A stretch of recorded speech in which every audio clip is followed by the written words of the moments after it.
I'm thrilled to be introducing the next panel, which is going to be moderated by Maria De-Arteaga, a member of UT Austin's Designing Responsible AI Technologies to Curb Disinformation project. Maria is an assistant professor at the Information Risk and Operations Management Department at the McCombs School of Business here at the University of Texas at Austin.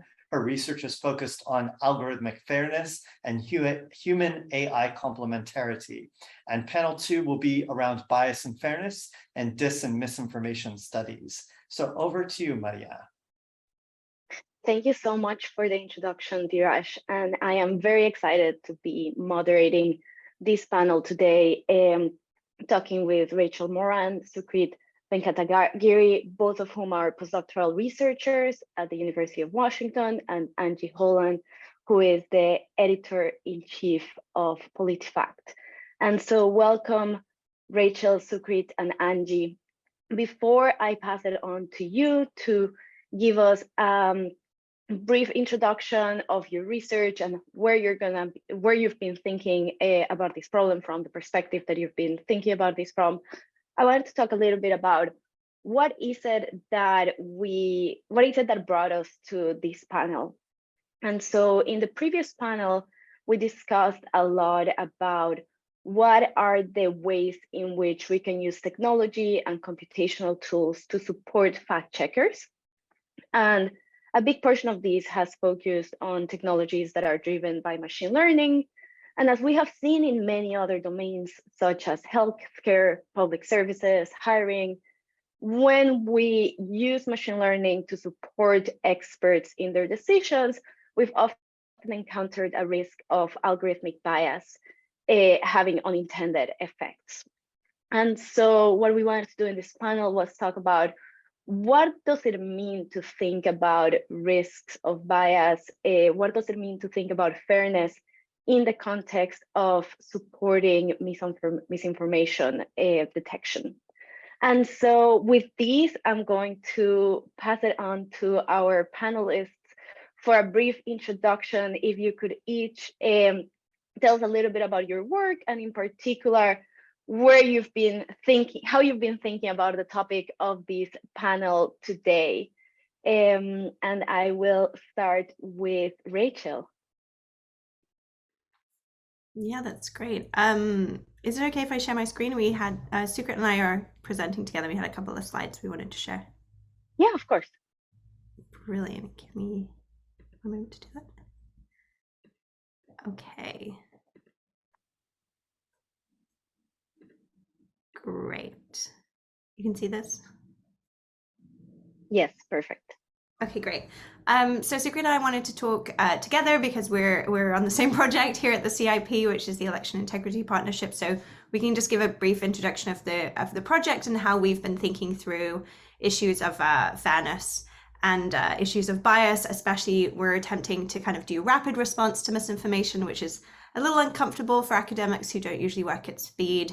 And so a lot of our assessments have been thinking through balancing fairness, accuracy, and speed in trying to get this work done.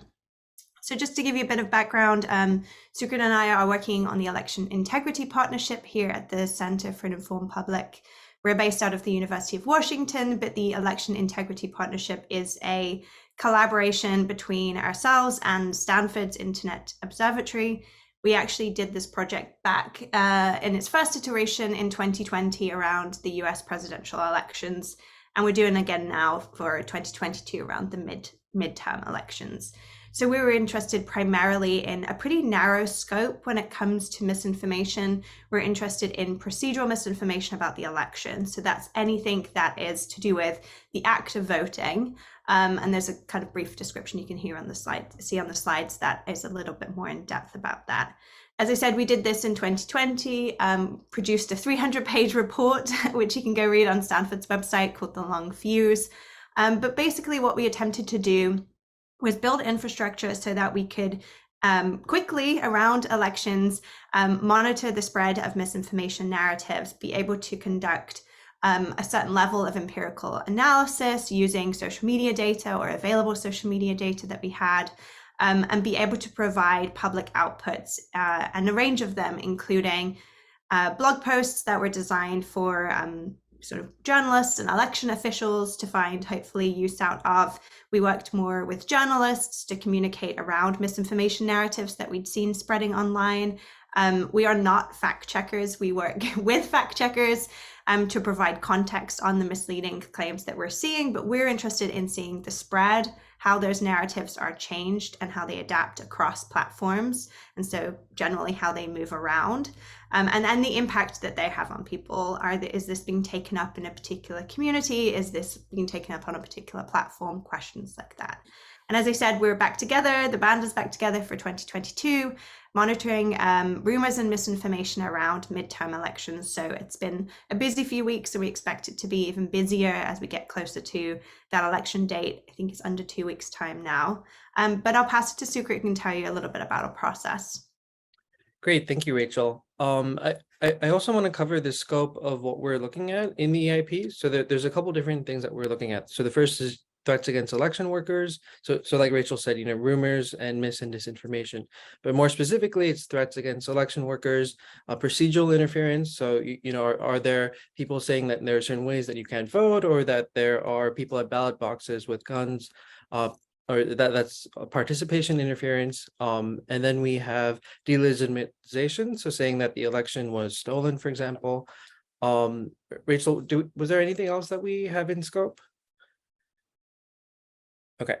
And so to be able to collect all of these different types of rumors, these claims that people are making online, especially on social media, it takes a village.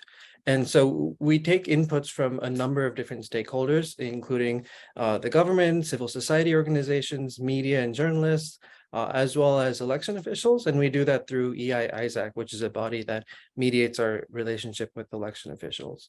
But in addition, we're also constantly monitoring social media platforms such as Twitter, Telegram, TikTok, as well as the alt tech platforms like Parler and Gab and Rumble. But a lot of this work that we're doing in terms of at least monitoring initially is quite manual. And the reason is that the rumors that we're looking at are often novel. They're hard to find through automated methods. And because of their novelty, it's really hard to build a model around, okay, well, has this model seen this before? Well, no, but building those types of AI and machine learning models isn't the easiest. And so we do have, special keywords that we're looking at. We are working with these stakeholders. But then once these, these claims and rumors come in, we actually investigate them using all of our data sources that we have. So we have, like Rachel said, we're creating graphs based on how far things are spreading, how wide they're spreading on social media, looking at the speed of spread. And then finally, we do synthesize reports, blog posts, tweet threads, and we share this with our stakeholders, as well as the general public through our website and social media account. And so it comes full circle in terms of our inputs and outputs and who we work with. Brilliant. So we can talk a little bit about how we've been thinking through, especially because we did this in 2020 and we've been refining the system for the midterms and hopefully beyond, how we've been thinking about issues of fairness and bias. Obviously, everyone here is very aware that when you're working within mis and disinformation studies, you are within an asymmetrical political environment.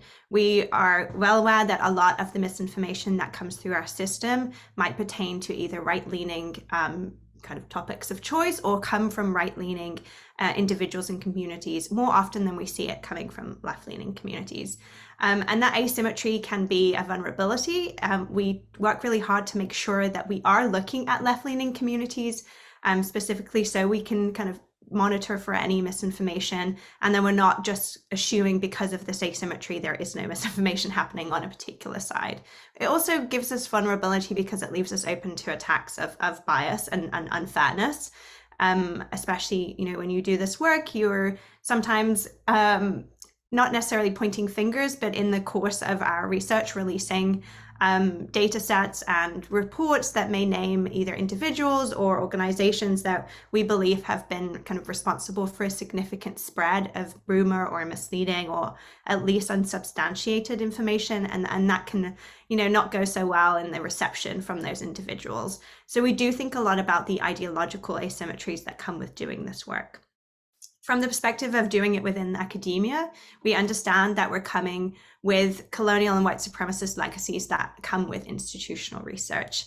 A lot of mis and disinformation research more broadly, and the theories that we've created around information spread come primarily from either English language communities, or at least don't necessarily take into account how immigrant communities, how non-English language speaking communities and minority communities may be experiencing either a targeting of mis and disinformation or a saliency of that information. And so we're working really hard not only to expand our capacities beyond looking just at English, but also making sure that we're not just taking the theoretical models that we use within, you know, the growing research body of mis and disinformation studies as being the case for all people everywhere, because we understand that they are been mostly built upon research that has been a lot of US-based research as well. There's also issues of measurability that kind of play into that as well. You know, how do you even capture the impact or the range of impacts problematic information, mis and disinformation has on different communities, and the differential impact that we all may experience, sometimes due to identity, but other times due to accessibility.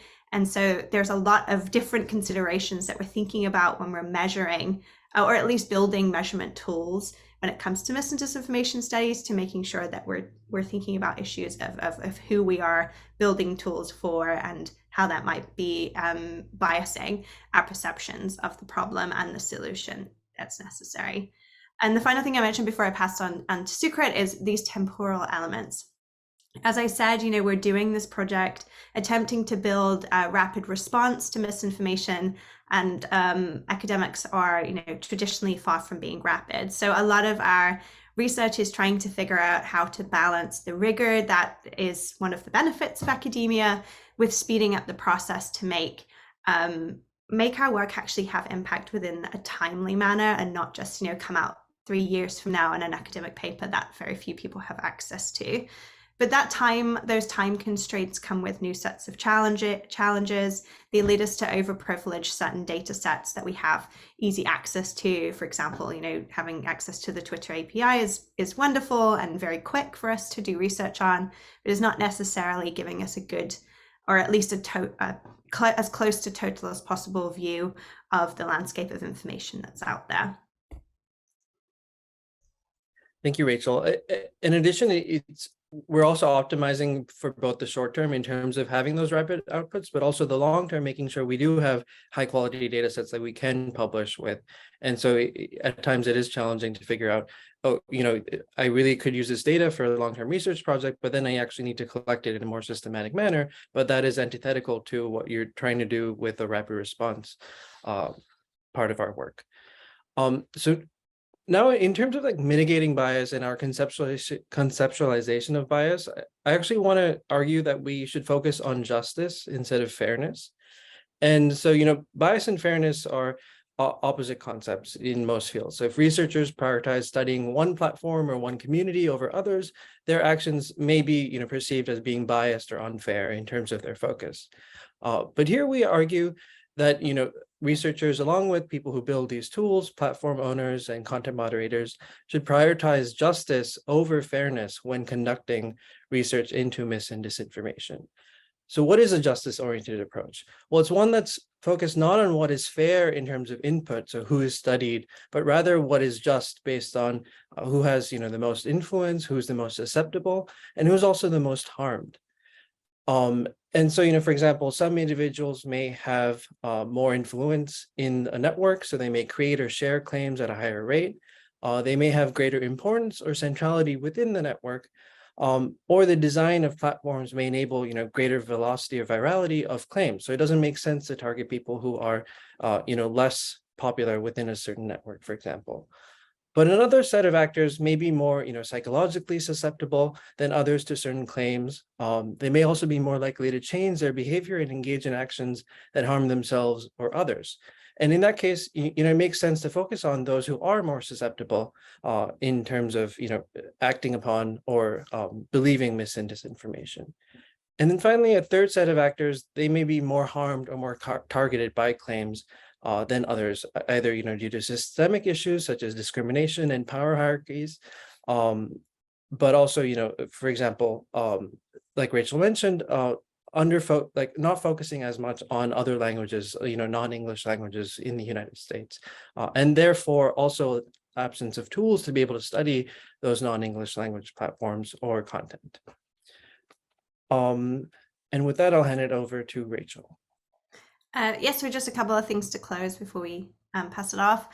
So as we look forward and thinking about this work, thinking about a justice-oriented framework for doing this work, we wanted to flag just a couple of things that we're thinking through. One of which is obviously we're doing this work across institutions. We're obviously in collaboration with Stanford, but we've also worked with journalists, NGOs, other universities, platforms, all types of actors who come into this space with their own version of what justice looks like, and also kind of biases as towards their practices and the availability that they have to resources. So we're not just thinking inwardly about how do we approach this work, but also how does that impact how we can collaborate with others who are working on this too. Also, I know Sukrit just mentioned this as well, but one of the things that we're really focusing on is just looking more expansively across different platforms as people move across the web in different spaces, and also looking at cross-language efforts. So there are many really excellent fact-checking organizations that are looking, that are community-based, working within their communities to kind of understand what messages are salient and how do we translate either fact-checking or research to counter those salient misinformation narratives. And there's a role for academia in that, in providing resource and support to allow that work to happen. It's extremely time consuming for them, it's extremely resource intensive. And those are two things that academia traditionally has, to play with in order to be able to facilitate collaboration, but also to improve the information environment for everyone, not just those who are usually touched by our research. Thank you. And finally, I want to touch on the use of AI and ML tools and how we think of it as like a double-edged sword.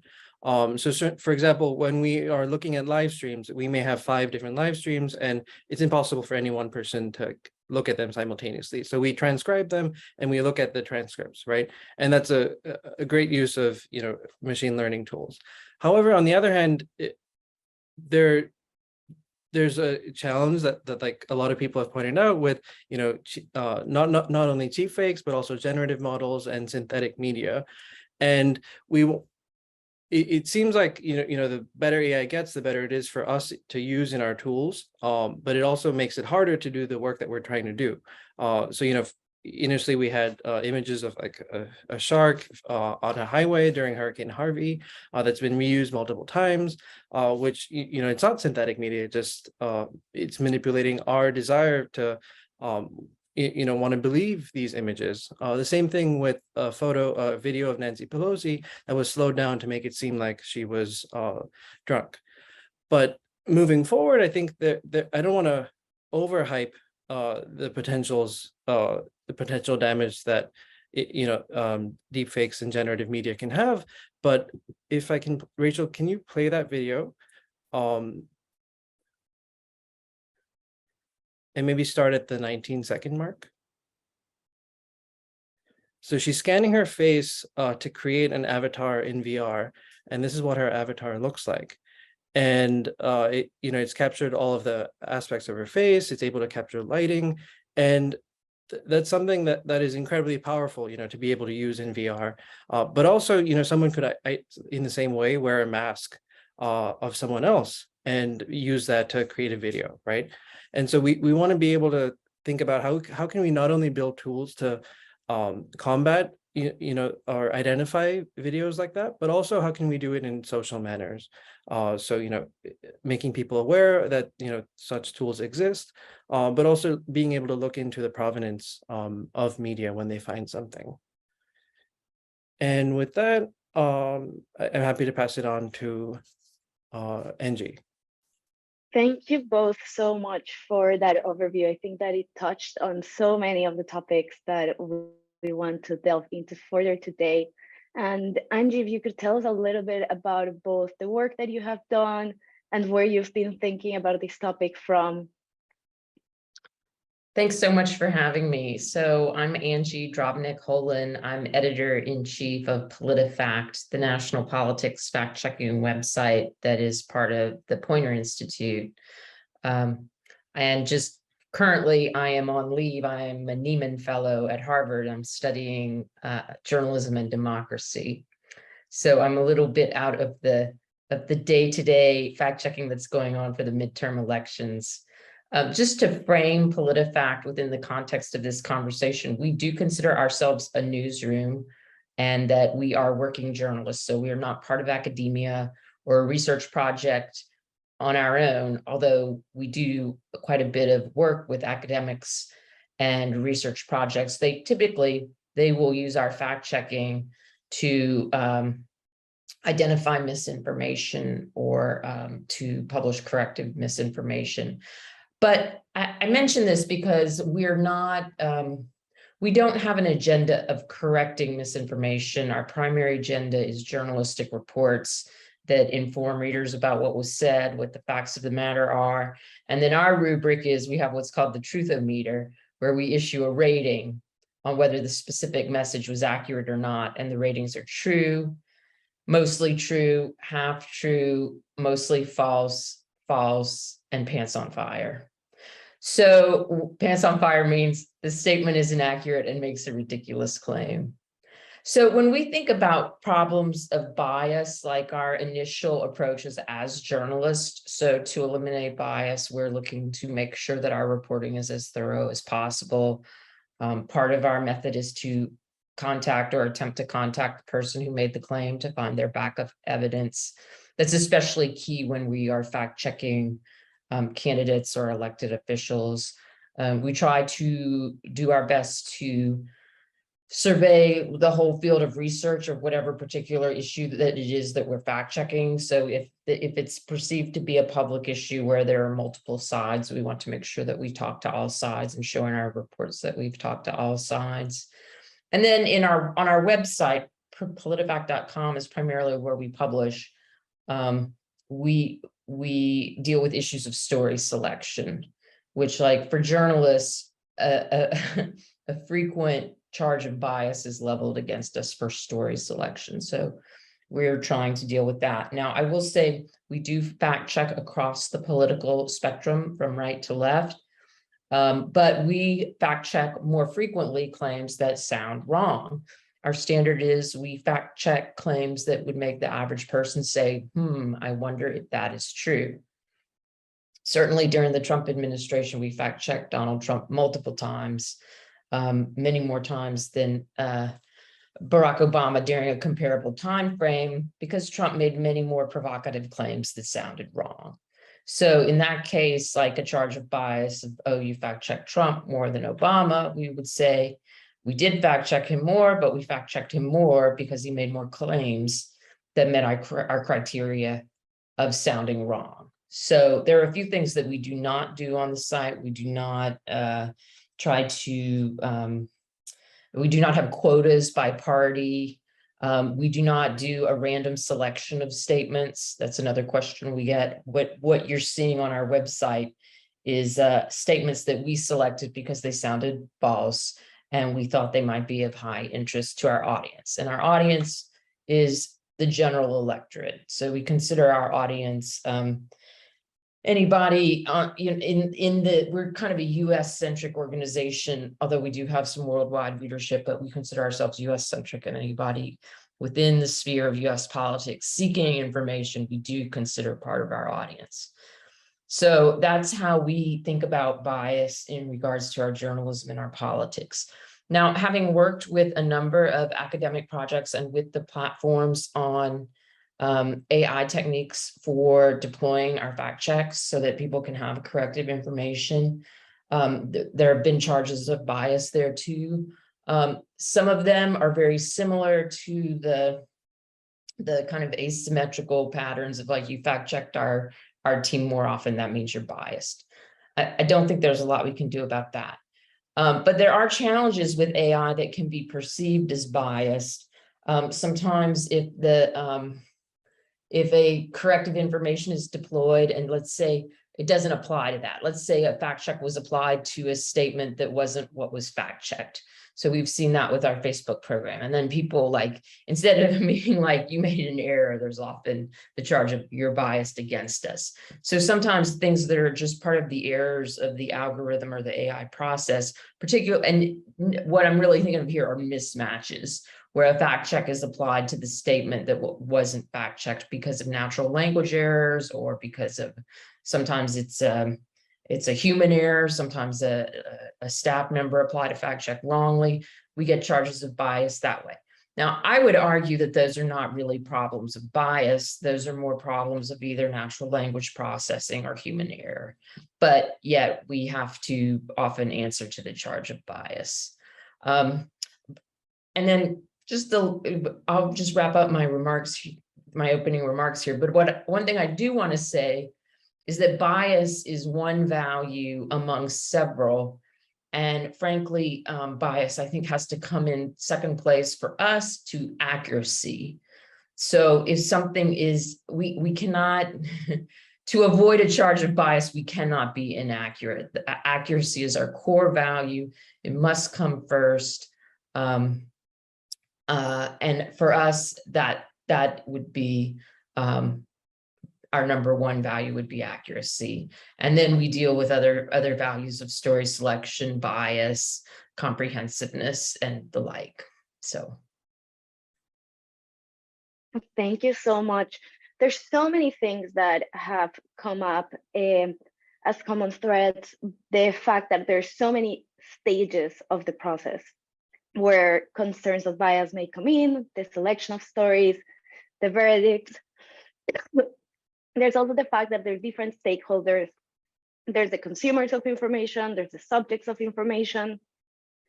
And Angie, you mentioned that your perspective is coming from a journalistic perspective. Sorry. And in particular, you mentioned that your job is to serve the electorate. Building on what Sukrit said of the ways in which different communities may be impacted differently, can you tell us a little bit about how that plays a role in how you select stories? Yes, so just to get into a few more details of how we select stories, we have a team of journalists that monitors what I would call the political conversation. So basically, your everyday politics news, what the president said, what the members of Congress said. During election time, we measure what the candidates said, and we select things to fact check from that universe. We also work with Facebook's third-party fact-checking program. Now, that is a formal program where Facebook works with a variety of fact checkers in the United States and throughout the world, where we are given special access to Facebook metrics so we can see pieces of information that have been classified as possible misinformation. So either through user flags or through Facebook's algorithms, and that are being widely shared. So we monitor this queue of information from Facebook and we select things to fact check there. And then we have not a similar relationship with TikTok. It's not exactly the same as Facebook, but the gist of it is similar, where we have access to items that have been flagged as possible misinformation, and we select from those. So I'm sorry, remind me about your question again. How the fact that there may be different ways in which different communities are targeted. Right. And so when you think about the electorate, how does that I think that the way that differential experiences of impact, I think, is the way that Right. Rachel and Sukrit referred to it. Yeah, so initially in those streams of how we select fact checks, we've often been looking to see which fact checks are reaching the largest number of people. But in recent years, we've started getting more ability to drill down into different communities. I'd say after sort of a general English language audience, we have been doing more and more work with Spanish language fact checking. So we've been reporting and writing fact checks, sometimes in Spanish first and then translating them into English, and sometimes other ways. Sometimes we translate our English language, things that started as English language fact checks, into Spanish. And we've been deploying those with our usual channels. Like, we've published first on our website, then we share with partners and the like. As far as drilling down into smaller communities on the internet, and we are, like, just this conversation reminds me, we very much are an internet-based publisher. We are not, sometimes we hear of claims made in other forms of media, like during election time, we often receive tips about, say, Spanish language political ads that we might fact check. But typically we're looking for claims on the internet, and we're not trying to identify claims that are very obscure. We're trying to focus on claims that have achieved some level of popularity and are spreading. So we're not looking for, like, we're not trying, in a way, like, we're not trying to nip them things in the bud because there's just too much quantity of things like that. Instead, because we have a staff of about 16 people, we're trying to train our fact-checking work on things that have gained some traction and are spreading. So we focus that way. And again, our primary publication language is English. We are also doing Spanish language work. And then as far as any other communities, I think it would just depend upon where those communities intersected with our means of monitoring political communication. Thank you. Another thing that came up in the conversation was the fact that there are different stakeholders. There may be different notions of justice that we're concerned with when we think about the different stakeholders. So we may be thinking about participatory justice, we may be thinking about distributive justice. And so, Sukrit, I wanted to ask you whether you could tell us a little bit about these tensions that may exist when we think about justice for different stakeholders. Oh, that's a great question. Oh, so I feel like my answer in short is just, it's complicated. It's like, you know, if you look at retributive justice versus distributive justice, or procedural justice, there's so many different ways to think about it, and they can have, you know, different outcomes. You have different inputs. I think the way that we look at it is both in procedural justice and from a outputs oriented perspective, which is, you know, what we're doing, does it seem to encapsulate, you know, everything that's going on social media? Are we able to capture the conversations that are happening in, you know, all of the political spheres that exist? You know, typically in the US, it's left and right. And so we try to make sure that our own biases in that way are mitigated. But we're also setting up our data collection schemes in a way that we can do a postdoc audit of what we found. And so one of the things that we're doing is we have two different collection methods. So one is we're just looking at general election related terms on social media, but we're also looking at specific tailored terms focused on certain narratives that we think will be hot button issues this time around, such as, you know, stolen ballots, or ballot watching or poll watching. And sorry, not ballot watching, but you know, being in front of a ballot collection center. And so in that way, we can come back and look at what we're doing, what we've collected after the fact, and say, okay, well, let's see how these two sets of keywords or methods of, you know, searching for content, how well do they work after the fact? Rachel, did you have anything you wanted to add to that? I think just sort of what Angie said about kind of optimizing for accuracy for us is like considering, you know, issues of bias and fairness not as like a concern, but as an opportunity to better make our work more accurate. And I think that helps us think both through the inputs and the outputs, like how do you actually orient towards sort of a justice-oriented perspective on this? It's like actually our role as academics is to provide accurate, you know, insightful information that has utility to a broad range of stakeholders. And so addressing our own biases, it helps us kind of improve each stage of that so that we are producing what we set out to do in the beginning. So maybe if you could share a little bit more in this line, Rachel, how can we overcome accusations or assumptions of bias without addressing widespread distrust? I don't think we can overcome accusations of bias at all. Or just accusations that, you know, our work is not good enough, or there's always going to be accusations from people who are benefiting from the spread of misinformation. They're always going to want to find a way to weaponize whatever work that you're doing to disrupt the spread of misinformation. And accusations of bias are extremely compelling because they feel very, very concrete, like you're actually taking a front with the person's methods rather than who they are as a person or what they represent as an organization. So I don't know if we can truly avoid it. What we think a lot about is about why these are coming, particularly towards academic institutions and the lack of trust that we have with other people. You know, we've seen it acutely during COVID-19, a sort of lack of trust in science and in scientific research. And we see it in our work related to elections, just a pure lack of trust in our ability or our perspectives or our, you know, methods, everything. So I'm not sure we can overcome those accusations, but we can do a lot more to build relationships beyond the academy, beyond the institution, so that people can be more aware of the work that we're doing, the transparency that we bring to it, and the ways in which we're trying to improve it and give us feedback, you know, to improve that as well.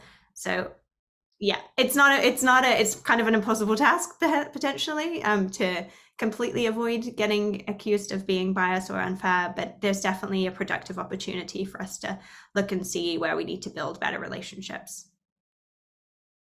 Thank you. A reminder for the audience that we'll soon open for QA from the audience, so you can start typing your questions. One thing that I think has been very present in our conversation, although we haven't explicitly noted, is that when we talk about bias in misinformation detection, there seems to be two things that we're concerned with primarily. There are external accusations of biases, which may or may not be grounded on facts. They may, in some cases, even be misinformation in itself, right? And so there's this need to have a credibility and be trustworthy, and there's a risk of accusations of bias eroding that trust. And there is another dimension that is within the goals of misinformation and disinformation detection and combating these. There are kind of coherent with the goal of the organization. There's a risk of inadvertently being biased, meaning with respect to whatever goal it is that the organization is setting itself. So for instance, Angie, in your case, you mentioned accuracy, failing to be, we could say, for instance, equally accurate for all communities without realizing it, or failing to give attention to the different communities of the electorate that are being affected by misinformation. And so I wanted to, before we move on to QA from the audience, I wanted to hear briefly from each of you. What do you think is the main concern of let's not call it bias, let's move to concerns of justice that we should be thinking about very seriously when we're thinking about misinformation and disinformation detection? And I'll start with Sukrit.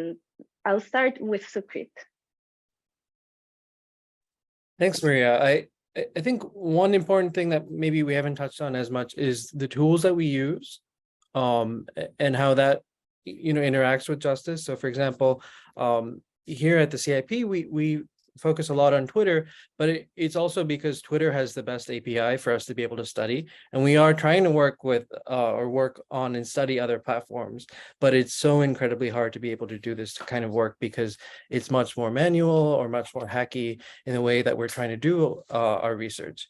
And so I think, you know, to enable the kind of justice that we want in our research, to be, you know, to make sure that certain communities aren't overlooked or certain languages aren't overlooked, I do think we need better tools to be able to do this work. Not only, for example, translation, if we can't find the people with language skills or people who have community specific knowledge and context, but also, you know, we need access to be able to study the platforms. And I think that is just something that I want to point out. And I don't know what we as researchers can do other than, you know, advocate for this with maybe policymakers or those who work at these platforms. But I think that's something that's important to mention. But beyond just talking about API access, I do think being able to have tools that allow us to, you know, conduct our work better. So to be able to create network graphs or to look at cross-platform migration of people or how people are acting across platforms would also be really helpful. Thank you. I will move on to Rachel. I think I completely agree with what Sukrit just said about data. I think that's a huge thing that we're pushing towards. The other one I would probably point towards, and I think this has been brought up a couple of times across this conversation, is greater thinking about how we measure impact of misinformation. There is a tendency and a sort of bias towards measuring impact by the spread of a particular misinformation narrative, which in many ways is entirely warranted. I know, you know, for the work that Angie is doing, you don't want to amplify pretty small conspiracy theories and give them more oxygen. So you don't end up, you know, fact checking smaller sort of things that you find in the far corners of the internet. But at the same time, you know, we do see misinformation narratives that don't get that kind of large scale traction, maybe on Twitter, again, you know, biased towards the tools that we're using, but have an incredible sort of breadth of impact, whether that's a particular hold in a specific community or an acute impact, as we see with health misinformation on maybe someone's choice to get a vaccine or not. So I think we need to really think expansively about measuring how we're measuring the impact of a certain misinformation narrative or piece of misinformation to, yes, consider how far reaching it is getting, but thinking more acutely about who it is impacting and the extent to which that impact goes beyond, you know, the number of retweets that it might have gotten on Twitter. Angie.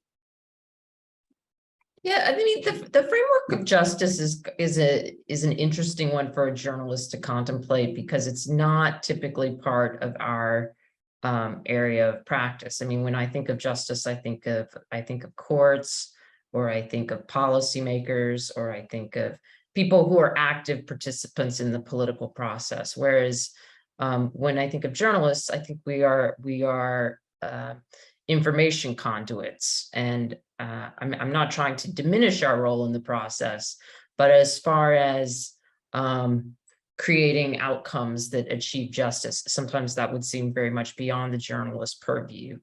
Now, having said that, I do think that we aspire to give everyone who seeks it accurate and credible information so that we would not have any part of the public in any sort of like information silo where they're receiving demonstrably worse information than other communities. So that remains a concern. So I guess overall, I would echo Sukrit in saying it's complicated.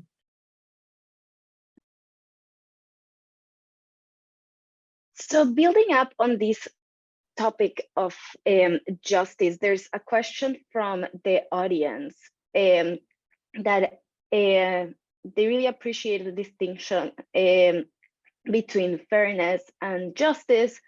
And the question is, how do we bring this approach into our research when we're often there's been a lot of frameworks developed to center fairness? What are steps that we can take in research that can help us move towards centering different notions of justice? And I don't know if there's anyone in particular who would like to jump in. I can talk about our work at the CIP. So for example, a fairness-oriented approach might be saying, we have 10 different platforms that we're looking at. Let's have one person on each platform, right? But something that is more focused on, I don't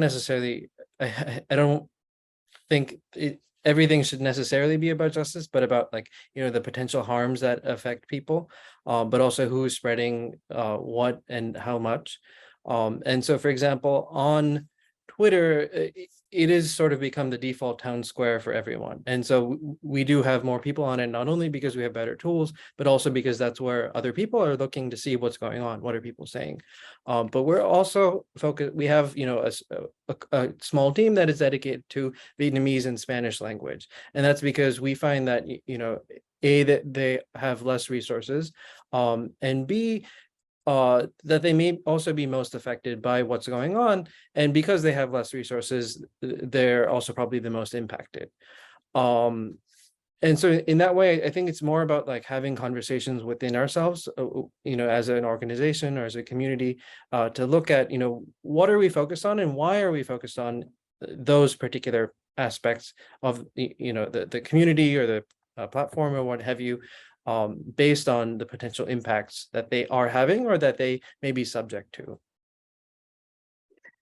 In that case, would it be accurate to say that what you're advocating for there is not necessarily the centering fairness, but questioning how is it that we're measuring and defining what is fair and moving beyond a notion of fairness, as we need to have basically what we would term something like a demographic parity notion or something like that, in which we're giving equal attention to different either groups, different types of claims, but moving beyond that into other notions of fairness.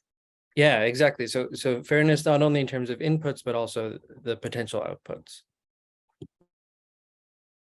Thank you.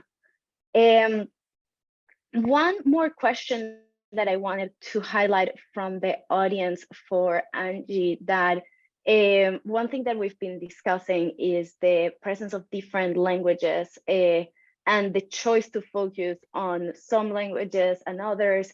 And so some members of one question from the audience was curious on the choice to focus on Spanish and how you're thinking about multiple languages in PolitiFact. Yes, some of the choices around language focus on our staffing and what we have the literal ability to fact check. So when PolitiFact started, we had a primarily English speaking staff. As we've gotten larger, we've been able to add bilingual staff members so we could do the Spanish language fact checks. And we have at times partnered with Spanish language media. Partnerships have their own set of challenges, mostly logistical challenges, to be honest. As far as other languages go, we are not, I don't envision us moving beyond English and Spanish right now just because of resources.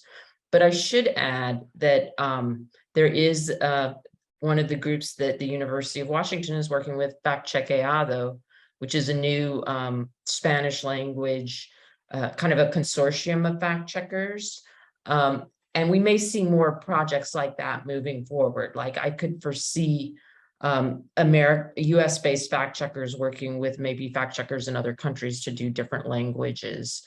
Currently, Facebook has fact checking programs in dozens of countries and dozens of languages. I network with some of those fact checkers through our international fact checking network group, where we exchange best practices.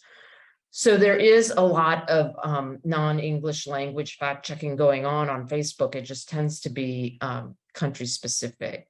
Now, what does that mean for small language groups in the US that are not English or Spanish? I'm not sure. I think that's something that I don't think has, I mean, I would say the major US fact checkers are still focused on English, and I don't know if there's been any academic research on it, but it is an increasing concern. Especially election misinformation. I know that there has been some study of Asian languages in those communities. So Not a very satisfying answer.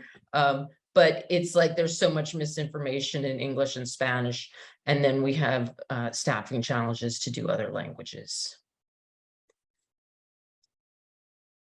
Thank you very much. I really appreciate the fact that I think in all of your answers, you've been able to highlight kind of the high level, very ambitious challenges that we have, together with the reality of doing these on the ground. And with these, I just wanted to give you each a minute for any closing remarks, and these can be either something that you think is very important to this topic that we didn't touch on, something that you're very hopeful about in this space, or something that you really think we should be paying more attention to and you would like us to remember as a last thought. And I will start with Rachel. Thank you. I think I would one thing I'm hopeful about is just collaboration. I think in examining how we approach the election integrity partnership, in examining our own biases and how do we orient it better towards justice, we kind of examine our flaws. Like, what can't we do? What do we not have the resources to manage? What do we not have the expertise? But also, what do we have expertise in and what can we offer to others? And so we're really seeing that as, this is a collaborative effort. We are a small cog in a much bigger machine. And actually, if we're going to make impact with our work, we really need to be approaching it from the collaborative perspective. Like, what can we give to others and what are we best placed to give? And, in order to overcome our biases, how do we look for others for those perspectives that give us more insights into what we need to be doing? So I think that's the one sort of hopeful. Misinformation is not a particularly hopeful space, I'm sure everyone's aware of. So just knowing that there are, like today, rooms full of people who are concerned by this topic, have resources to help with this issue, and are committed to justice and fairness in that process is a source of hope for me, at least. Thank you so much. Angie. Yeah, I would say there has been so much progress on fighting misinformation over the past several years that I'm actually quite hopeful. I mean, even a conference like this, when we started fact checking in 2007, there was very few conferences, very little academic interest, and that has changed substantially. And now we even see university-based organizations doing public service projects like this University of Washington project. And I mean, that's incredibly hopeful to me, that we are seeing across society a concern about misinformation and how to have positive standards of information on the internet and on social media. So even though things sometimes seem somewhat gloomy and there's a lot of misinformation out there, I actually feel like optimistic that awareness has increased exponentially, and we're starting to see these various innovative projects trying out new solutions. We haven't talked about media literacy on this panel, but I think that's also a huge bright spot, that we're seeing more efforts to teach young people how to spot misinformation and how to be smart consumers of the information that they need to govern themselves in a democracy. Thank you so much. And Sukrit, any last thoughts? Yeah, there's so many thoughts that I've had just from this panel alone. I think one thing that I want to echo from that Rachel and Angie said is, staffing is a big problem, but I do think collaboration can help. So for example, our language team is only working part-time because we do need them to work on other platforms. And so if we can collaborate with others who are interested in this, that would be great.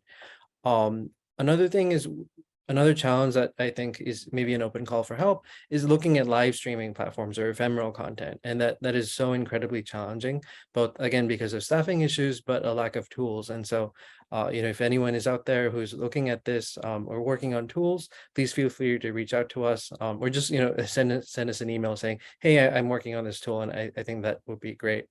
But also looking forward and what I'm hopeful for is, I'm really thankful for having a panel like this. Like Angie said, I don't think these panels or, just talking about it in the way that we are today would have existed several years ago. And, there's so much great work that's going on. Thank you all so much. I have learned so much from the three of you. I really appreciate you all taking the time to be here with us today. And I'm sure the audience also really appreciated hearing from the three of you. So I want to end by thanking you all. And Dheeraj, I'm going to pass it back to you. Thank you so much. Thank you so much, Maria. I really appreciate that.